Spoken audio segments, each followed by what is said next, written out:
مسیح الملک حکیم اجمل خان۔ چاندنی چوک سے جڑی ایک تاریخی گلی ہے بلی ماران۔ یہ بھیڑ بھرا بازار کبھی اپنے حکیموں کے لیے مشہور تھا۔ اسی گلی میں ایک قدیم تاریخی عمارت شریف منزل آج بھی عظمت رفتہ کی یاد تازہ کرتی ہے۔ یہ مکان مسیح الملک حکیم اجمل خان کا گھر تھا، وہ اجمل خان جن کے ذکر کے بغیر ہندوستان کی تاریخ مکمل نہیں ہو سکتی۔ ایک حاذق حکیم، دانشور، صحافی، ادیب اور ایک قومی رہنما کی حیثیت سے تاریخ انہیں ہمیشہ یاد رکھے گی۔ ہندوستانی دواخانہ، جامعہ ملیہ اسلامیہ اور طبیہ کالج آنے والی نسلوں تک ان کی قابل قدر خدمات کی یاد تازہ کرتے رہیں گے۔ دہلی نے اپنے دور زوال میں جس ایک لازوال شخصیت کو جنم دیا اس کا نام حکیم اجمل خان ہے۔ وہ ہمہ جہتی و اوصاف کے مالک تھے، انہیں آپ کسی ایک خانے میں فٹ نہیں کر سکتے۔ اجمل خان کے اجداد بابر کے ساتھ ہندوستان آئے تھے۔ اکبر کے دور میں اس خاندان نے طبابت شروع کی۔ ان کے دادا حکیم شریف خان بادشاہ محمد شاہ رنگیلا کے طبیب تھے اور احمد شاہ اور شاہ عالم کے زمانے میں بھی دربار سے منسلک رہے۔ اجمل خان کے والد حکیم محمود خان بھی کچھ عرصے بہادر شاہ کے دربار سے منسلک رہے اور مہاراجہ پٹیالہ اور راجہ جند کے دربار سے بھی ان کا تعلق رہا۔ ہمارا تعلق جو ہے خاندان شریفی سے ہے، اور خاندان شریفی جو اصلاً اس کا جو حکیم شریف خان صاحب جو شریف منزل کے بانی تھے، انہی کے نام سے یہ شریف خانی خاندان جو ہے موسوم ہوا۔ طب یونانی ہمارے یہاں شروع ہو گئی اکبر کے دور سے، اور پھر شاہی طبابت ہمارے خاندان میں آئی اور یہ محمد شاہ رنگیلے تک رہی، اس کے بعد احمد شاہ تک بھی، وہ احمد شاہ رہوں یہ شاہ عالم تک رہا، جس میں حکیم شریف خان صاحب کا دور تھا۔ حکیم اجمل خان صاحب جو ہیں وہ حکیم غلام محمود خان صاحب کے سب سے چھوٹے فرزند تھے۔ حکیم غلام محمود خان صاحب یعنی حکیم شریف خان صاحب کے حکیم غلام محمود خان صاحب جو تھے وہ پوتے تھے۔ حکیم شریف خان صاحب، پھر حکیم صادق علی خان صاحب، اور صادق علی خان صاحب کے یہ تین بیٹے تھے، حکیم غلام محمد خان، حکیم غلام محمود خان، حکیم غلام مرتضیٰ خان۔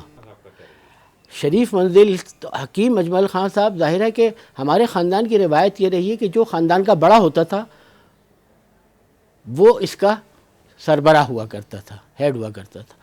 تو یہ ایسا نہیں تھا کہ باپ کے بعد بیٹا بنے گا، بلکہ جو خاندان کا بڑا ہوتا تھا وہ ہوتا تھا۔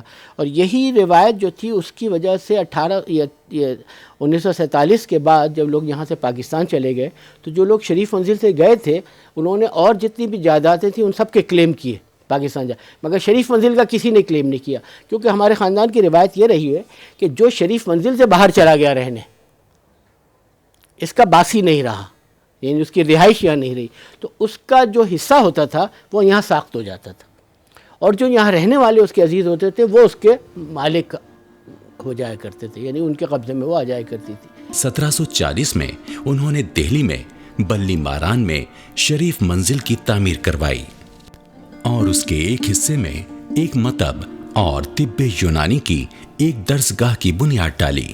یہ دواخانہ طب کے اعلیٰ معیار کے ساتھ ساتھ خدمت خلق کے لیے بھی مشہور تھا۔ یہاں غریبوں اور ناداروں کا علاج مفت کیا جاتا تھا۔ حکیموں کے اس ممتاز خاندان میں حکیم اجمل خان سن 1863 میں پیدا ہوئے۔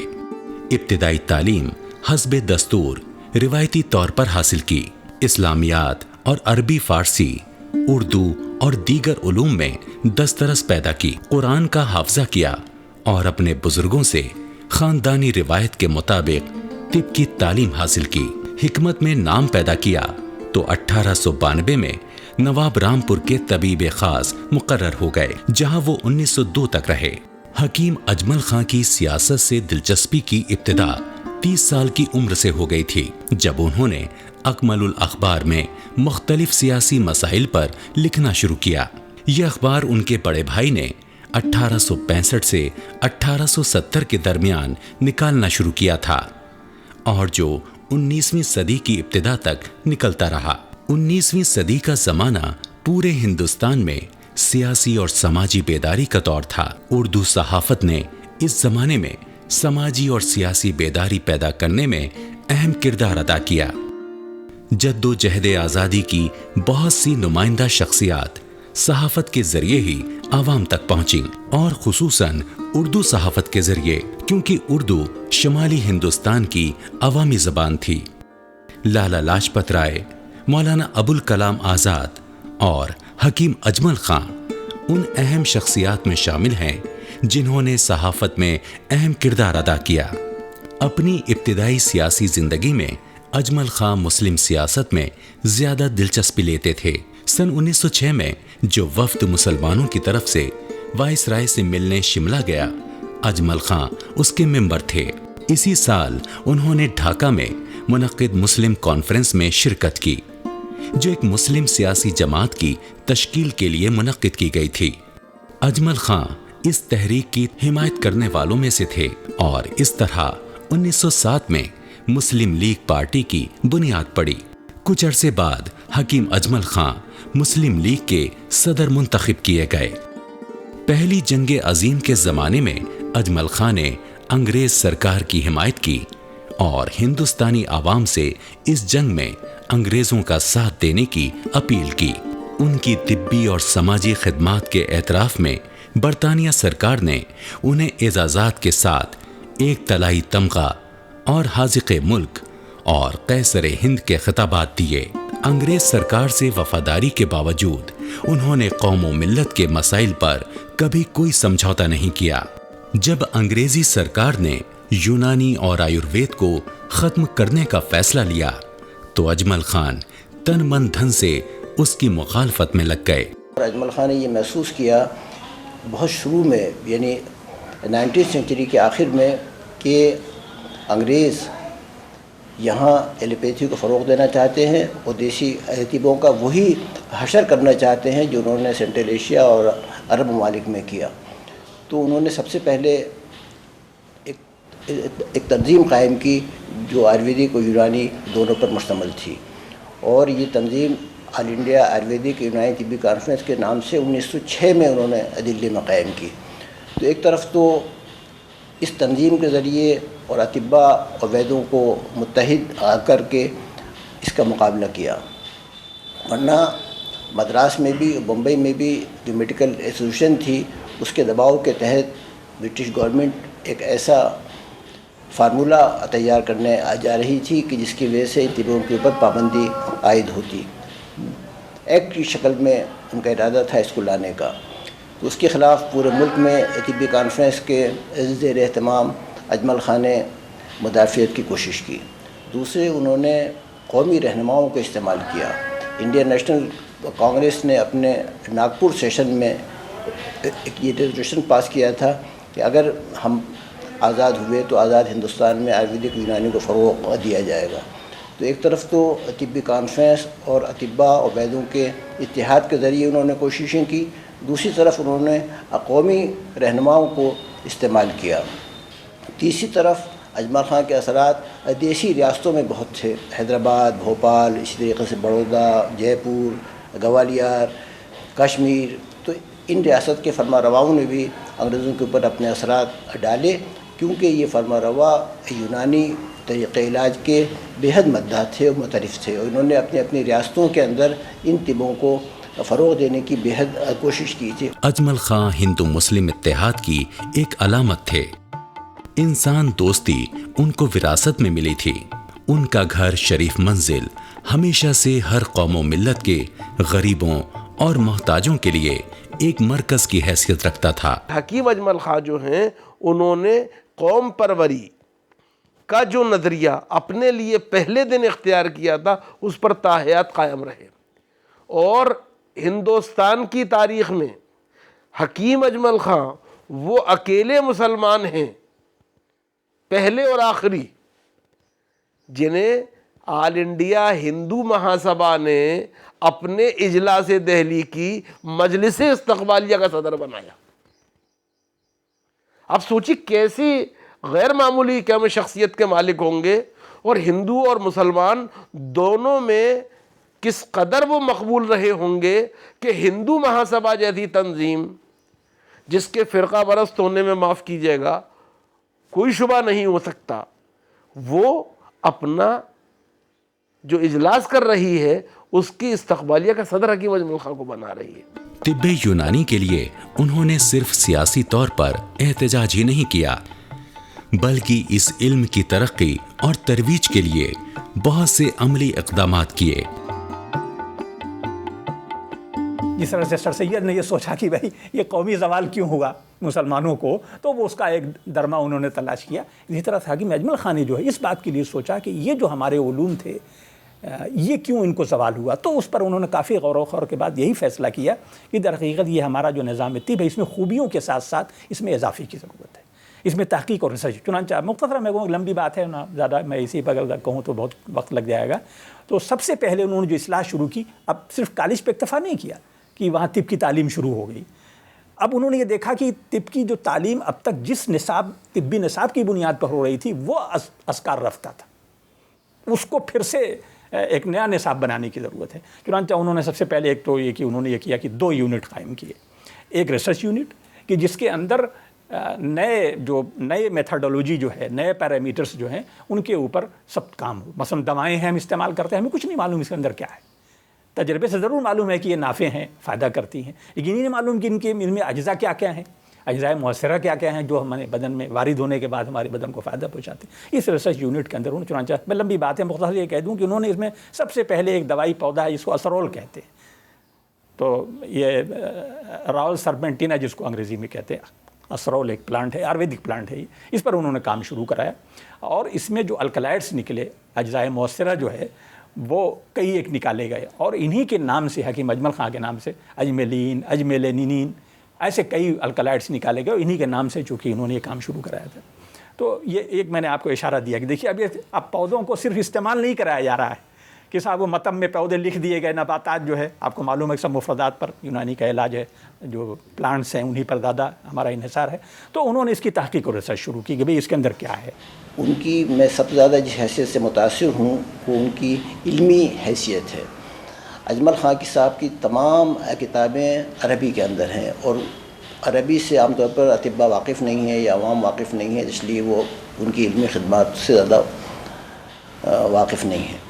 اجمل خان کا ایک رسالہ القول المرغوب فی الماء المشروب ہے، جس میں انہوں نے پانی کے جزو بدن ہونے یا نہ ہونے پر بحث کی ہے، بڑا سائنٹیفک رسالہ ہے یہ ان کا۔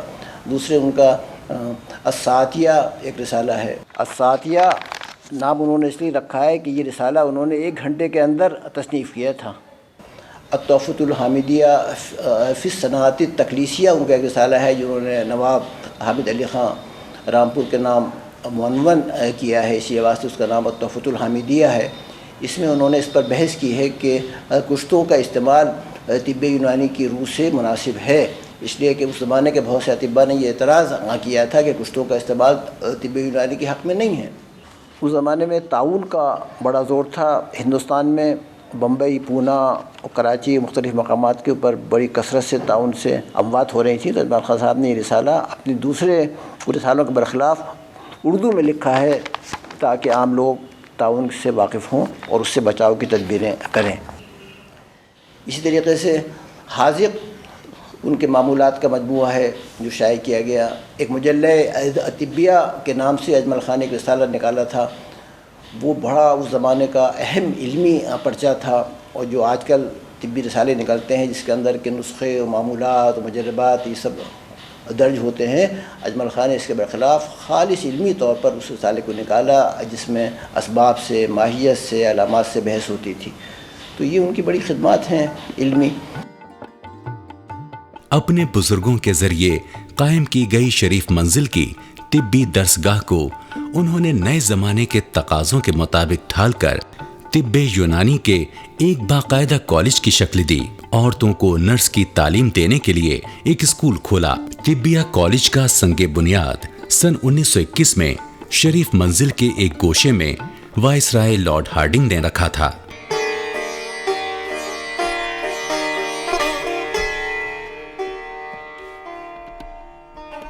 حکیم عبد المجید خان کی سرپرستی میں حکیم اجمل خان اور حکیم واصل خان نے مدرسہ طبیہ کی بنیاد رکھی تھی 1889 میں، اور اس بنیاد میں سر سید تحریک کے جتنے اہم رتن تھے وہ سب اس کی تقریب افتتاح میں موجود تھے۔ اس سے ثابت ہوتا ہے کہ حکیم اجمل خان یا ان کے دو بڑے بھائیوں کی تحریک سے طب یونانی کی جو ایک موومنٹ شروع کی گئی تھی وہ دراصل سر سید کی ایجوکیشن موومنٹ کا ایک عکس، ایک پرتو تھا، اسی کا یہ ضمیمہ تھا۔ اس تقریب کے موقع پر سر سید کے جتنے خاص صلاحکار اور مددگار تھے، جیسے مولانا الطاف حسین حالی، شبلی نعمانی، ڈپٹی نذیر احمد، منشی ذکاء اللہ، یہ سارے کے سارے اس تقریب میں موجود تھے۔ اس کا مطلب یہ ہے کہ یہ تحریک صرف طب یونانی کی تحریک نہیں تھی، بلکہ اپنی میراث جو تھی، قومی میراث تھی، اس کی حفاظت اور اس کے عروج، اس کی ترقی کی تحریک تھی۔ ہندوستان میں جب یونانی میڈیسن میں ریسرچ کی بات کی جاتی ہے تو سب سے پہلے ہمیں خیال آتا ہے حکیم اجمل خان کا، کیونکہ Hakim Ajmal Khan was the first to initiate research in Unani medicine. 2 جولائی 1926 کو حکیم اجمل خان صاحب نے ایک تاریخی عہدنامہ لوگوں سے کرایا تھا، جس میں یہ عہد کیا گیا تھا کہ یونانی میڈیسن میں ریسرچ کی ضرورت ہے۔ اس کے بعد ہی ڈاکٹر سلیم الزمان صدیقی صاحب سے طبیہ کالج قول باغ میں اسرول پہ کام شروع ہوا، اور وہ انفیکٹ بیس تھا ریسرچ کے انیشیشن کا یونانی میڈیسن میں۔ اس کے بعد آزاد ہندوستان میں گورنمنٹ آف انڈیا نے central council for research Indian medicine homeopathy بنائی 1969 میں، اور وہاں سے باقاعدہ آغاز ہوا طب یونانی میں ریسرچ کا۔ 10 سال تک اس کونسل میں کام ہوتا رہا، لیکن ضرورت یہ محسوس ہوئی کہ ہر سسٹم کو یونانی، آیوید، ہومیوپیتھی، یوگا، ان کے الگ کونسلوں کی ضرورت ہے، الگ اداروں کی ضرورت ہے، تاکہ انڈیپینڈنٹلی وہ ریسرچ کر سکیں۔ چنانچہ 1979 میں سینٹرل کونسل فار ریسرچ یونانی میڈیسن کو اسٹیبلش کیا گیا، اور جب اس کونسل میں کام شروع ہوا تو یہ محسوس کیا گیا کہ کلینکل ریسرچ کے ساتھ، مطلب جہاں پہ دواؤں کی ایفیکیسی کا تعلق ہے مریضوں پر اس کے اپلیکیشن میں، اس کے ساتھ ضرورت اس بات کی بھی ہے کہ دواؤں کی معیار بندی پہ بھی کام کیا جائے۔ تو یونانی ریسرچ کونسل طب یونانی کی تاریخ میں پہلا ادارہ ہے جہاں پہ اسٹرینشن آف ڈرگ سے کام ہوا۔ تو کہنے کا مقصد یہ ہے کہ حکیم اجمل خان نے 1926 میں جو بنیاد ڈالی، اسی کی بیس پر ہی سارا کام ہوا، اور میں تو یہاں تک کہوں گا کہ تمام انڈین سسٹمز میں ریسرچ کا کریڈٹ حکیم اجمل خان ہو جاتا ہے۔ جب طبیہ کالج کی شہرت بڑھی اور شریف منزل میں جگہ کی تنگی ہوئی تو اسے قرول باغ میں منتقل کر دیا گیا، جہاں یہ آج تک قائم ہے۔ 29 مارچ 1916 میں اس کا فاؤنڈیشن اسٹون جو ہے لارڈ ہارڈنگ نے رکھا، جبکہ وہ خود یہ کہہ رہے تھے کہ یہ سائنٹیفک نہیں، اور اس کا اناگریشن مہاتما گاندھی، راشٹرپتا مہاتما گاندھی نے کیا۔ حکیم اجمل خان کے دل میں عوام کے لیے درد تھا، نہ کہ ہندو اور مسلمان کے لیے۔ انہوں نے جب اس کالج کے بنیاد رکھا تو آیوروید ایز ویل ایز یونانی دونوں کو جو ہے وہ دیا۔ یہ ایک پہلا ادارہ ہے جس پہ آیوروید اور یونانی ایک ہی چھت کے نیچے پلے بڑھے، پھلے پھولے، اور اس کے بعد سے نہ معلوم کتنے لوگ یہاں سے گریجویٹ اور پوسٹ گریجویٹ کر کے نکلے اور نکل رہے ہیں، یہ انہی کی دین ہے۔ آج بھی ریسرچ ہو رہی ہے پی جی میں، پی جی یہاں ہے معالجات میں، اور آیوروید میں 2 سبجیکٹ میں پی جی ہے، ایک فزیالوجی میں اور ایک جو ہے کایا چکتسا یا میڈیسن کہہ لیجیے آیوروید کی 2 سبجیکٹ۔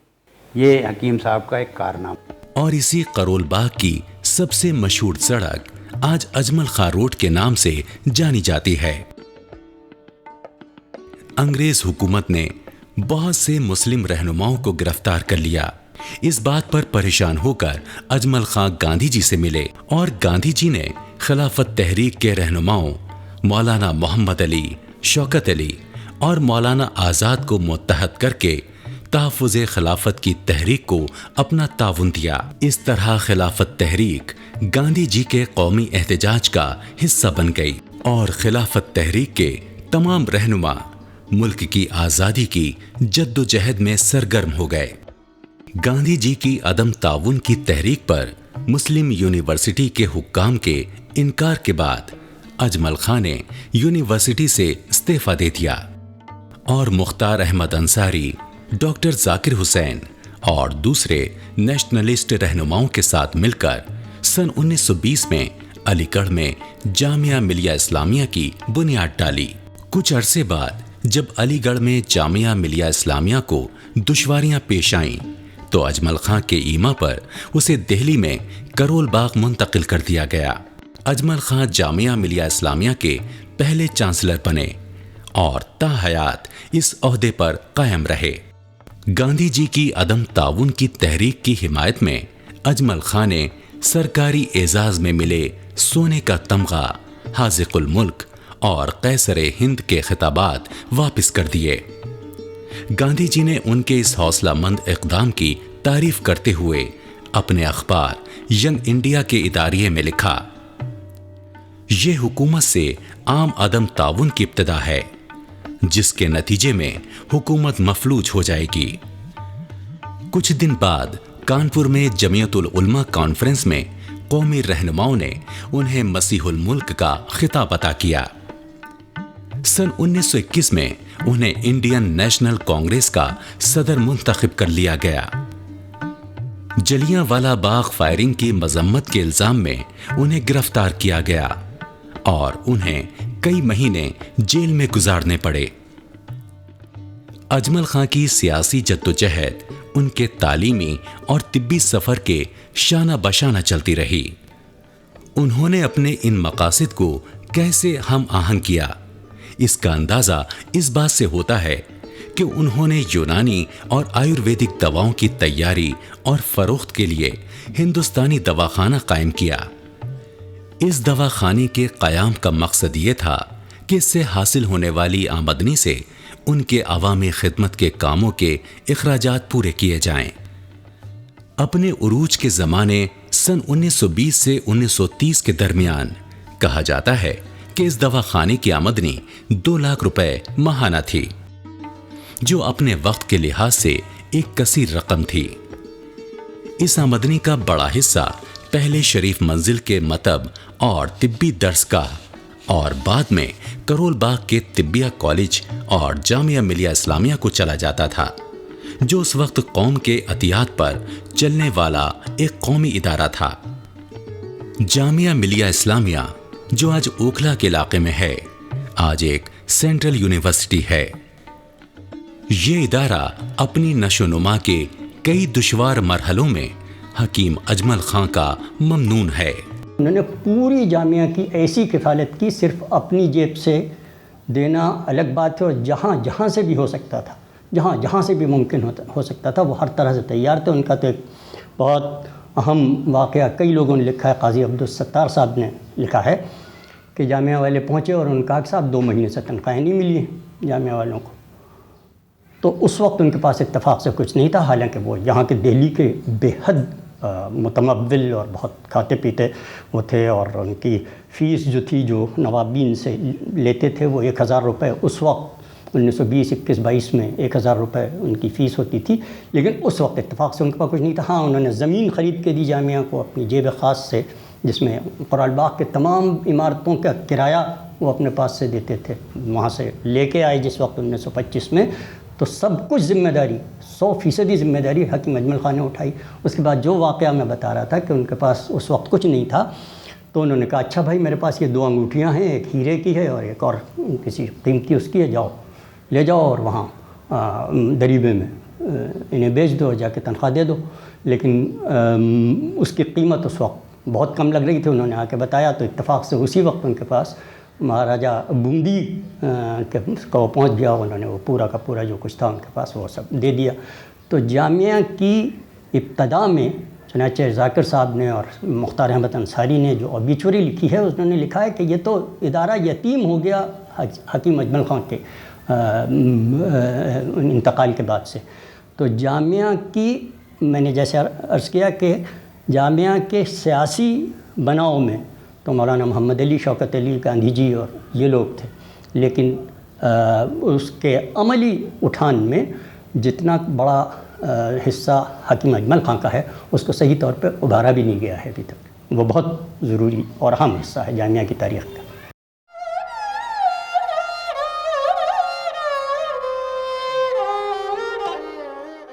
29 دسمبر سن 1927 کو مسیح الملک حکیم اجمل خان نے ایک پرعزم اور بامل زندگی گزار کر اس دیار فانی سے کوچ کیا.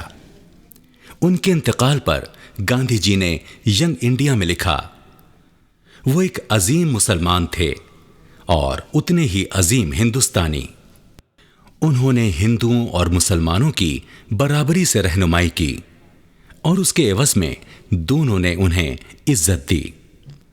اجمل خان نے ہندوستانیوں کو اپنے طرز عمل سے ایک لافانی وراثت دی ہے اور وہ آنے والی نسلوں کے لیے مشعل راہ ہے.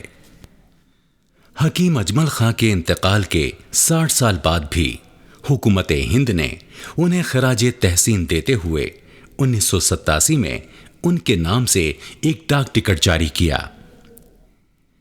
اجمل خان کے انتقال کو 80 سال سے زیادہ ہو گئے ہیں، مگر آج بھی ان کے کارہائے نمایاں طبیہ کالج اور جامعہ ملیہ اسلامیہ کی شکل میں ہندوستانی عوام کو فیض پہنچا رہے ہیں اور آنے والی کئی نسلوں تک ان تعلیمی اداروں سے فیضیاب ہونے والے اس عظیم شخصیت کو خراج عقیدت پیش کرتے رہیں گے.